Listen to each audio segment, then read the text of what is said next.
कि रिजल्ट में जितनी देरी होगी भर्ती के प्रति नकारात्मक बातें उतनी ही बढ़ती चली जाएंगी। एक बात साफ है कि इस भर्ती को उस कोर्ट केस से कोई मतलब नहीं है। बिना वजह सरकार चाहती है कि हम जितना ही भर्ती को लेट कर लेंगे उतना ही ठीक होगा। ये भी हो सकता है कि कुछ दिन बाद एक नोटिस निकले कि इस भर्ती को निरस्त किया जाता है, भर्ती रद्द की जाती है, जो कि नोटिस में दिया गया है कि बोर्ड जब चाहे तब बिना कारण बताए भर्ती को रद्द कर सकता है। तो उसके कारण बताने का इंतजार न किया जाए। हम लोग बीपीएससी चलें, पटना चलें, हम लोगों को कोई लड़ाई नहीं लड़नी है। बस 50-100 की संख्या में भी जाएंगे तो हम लोगों का काम हो जाएगा। नमस्कार साथियों, अगर हम नहीं जाएंगे तो हमारी मेहनत को फाइलों में दबा दिया जाएगा। कल मैंने बिहार विषय शिक्षक भर्ती को लेकर के एक वीडियो बनाया था। सच कहूं तो वीडियो बनाते समय मन में बहुत सारे सवाल थे। लगा था शायद अब लोग थक चुके होंगे, शायद अब किसी को उम्मीद नहीं बची होगी, शायद लोग सिर्फ इंतजार करना सीख चुके होंगे। लेकिन जब उस वीडियो पर हजारों लोगों की प्रतिक्रियाएं आने लगी तब एहसास हुआ कि नहीं, अभी भी युवाओं के अंदर आग बाकी है। अभी भी लोग अपने अधिकार के लिए आवाज उठाना चाहते हैं। अभी भी लोग यह जानना चाहते हैं कि आखिर उनके भविष्य के साथ खेल क्यों हो रहा है।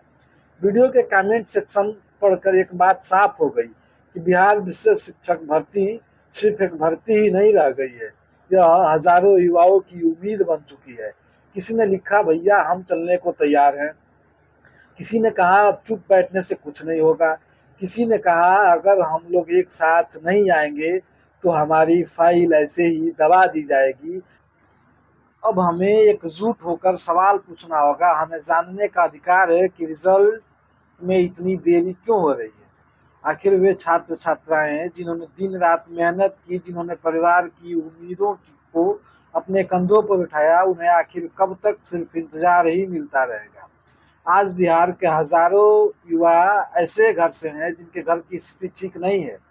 किसी के पिता किसान है, किसी के पिता मजदूर हैं, तो कोई किराए के कमरे में रहकर सपनों को जिंदा रखे हुए हैं। इन युवाओं ने सिर्फ परीक्षा नहीं दी है, बल्कि अपने जीवन के कई साल इस उम्मीद में लगाए हैं कि एक दिन नौकरी मिलेगी, घर के हालात बदलेगी, माँ बाप के चेहरे पर खुशी आएगी।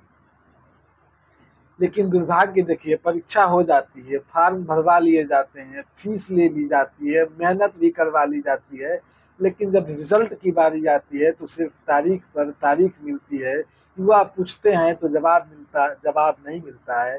जवाब मिलता है कि भर्ती कोर्ट में है। क्या युवाओं का समय समय नहीं होता है? क्या बेरोजगारी की चिंता किसी को दिखाई नहीं देती है? क्या जिन लोगों ने जवानी किताबों में झोंक दी, उनका भविष्य इतनी आसानी से रोक दिया जाएगा? हम किसी से लड़ाई करने नहीं जा रहे हैं, हम सिर्फ अपना हक मांगने जा रहे हैं। लोकतंत्र में सवाल पूछना अपराध नहीं होता है। अगर भर्ती निकाली गई है तो उसका परिणाम समय पर देना भी सरकार की जिम्मेदारी है। युवाओं को अंधेरे में रखना किसी भी व्यवस्था के लिए सही नहीं कहा जा सकता है।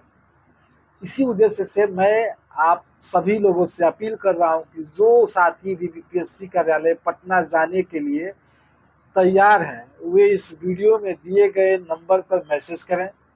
जो आपको नंबर स्क्रीन पर दिखाई दे रहा है वह सिर्फ वही लोग मैसेज करें जो वास्तव में खड़ा होना चाहते हैं, जो वास्तव में बीपीएससी जाना चाहते हैं। क्योंकि अब यह लड़ाई किसी एक व्यक्तिगत व्यक्ति की नहीं रह गई है, हम सभी युवाओं के भविष्य की लड़ाई बन चुकी है। हम जल्द ही एक तारीख सुनिश्चित करेंगे और उस दिन सभी लोग एक साथ पटना पहुंचेंगे। जब हजारों युवा एक आवाज में सवाल पूछेंगे तो शायद व्यवस्था भी हमारी बात सुनने को मजबूर होगी। इतिहास गवाह है कि जब जब युवा एकजुट हुए हैं तब तक बदलाव आया है। लेकिन याद रखिए, यह आंदोलन पूरी तरह से शांतिपूर्ण और लोकतांत्रिक होना चाहिए। तो हमारी ताकत, हमारी एकता, हमारी आवाज, हमारा संयम ही हमारा हथियार है। हमें किसी प्रकार के गलत भाषा या गलत व्यवहार का सहारा नहीं लेना है।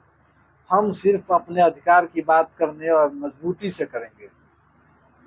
आज बिहार का युवा सिर्फ नौकरी नहीं मांग रहा है, वह सम्मान मांग रहा है। वह चाहता है कि उसकी मेहनत का मूल्य समझा जाए। वह यह चाहता है कि उसकी जिंदगी सिर्फ इंतजार बनकर न रह जाए। इसलिए एक बार मैं आपसे आग्रह करता हूं, अगर आप भी बिहार विशेष शिक्षक भर्ती को लेकर परेशान हैं, अगर आप भी रिजल्ट में हो रही देरी को लेकर परेशान हैं, अगर आप भी चाहते हैं कि हमारी आवाज़ बीपीएससी तक पहुंचे, तो इस वीडियो में दिए गए नंबर पर मैसेज ज़रूर करें। अब समय आ गया है कि हम बाहर निकलकर सड़क पर अपनी एकता दिखाएं, क्योंकि कई बार व्यवस्था सिर्फ उन्हीं की सुनती है जो खुद आवाज़ उठाते हैं। याद रखिए, बिखरे हुए लोग सिर्फ भीड़ कहलाते हैं, लेकिन एकजुट लोग इतिहास बदल देते हैं। अब फैसला आपके हाथ में है, सिर्फ इंतजार करना है या अपने भविष्य के लिए एक कदम आगे बढ़ाना है। तो आइए एकजुट होकर, एक साथ मिलकर हम लोग बिहार बीपीएससी पटना कूच करते हैं और बीपीएससी से पूछते हैं कि हमारे मुद्दा को जल्द से जल्द सॉल्व किया जाए, यानी रिजल्ट को प्रकाशित किया जाए। क्योंकि रिजल्ट में जितनी देरी होगी, भर्ती के प्रति नकारात्मक बातें उतनी ही बढ़ती चली जाएंगी। एक बात साफ है कि इस भर्ती को उस कोर्ट केस से कोई मतलब नहीं है। बिना वजह सरकार चाहती है कि हम जितना ही भर्ती को लेट कर लेंगे उतना ही ठीक होगा। ये भी हो सकता है कि कुछ दिन बाद एक नोटिस निकले कि इस भर्ती को निरस्त किया जाता है, भर्ती रद्द की जाती है, जो कि नोटिस में दिया गया है कि बोर्ड जब चाहे तब बिना कारण बताए भर्ती को रद्द कर सकता है। तो उसके कारण बताने का इंतजार न किया जाए।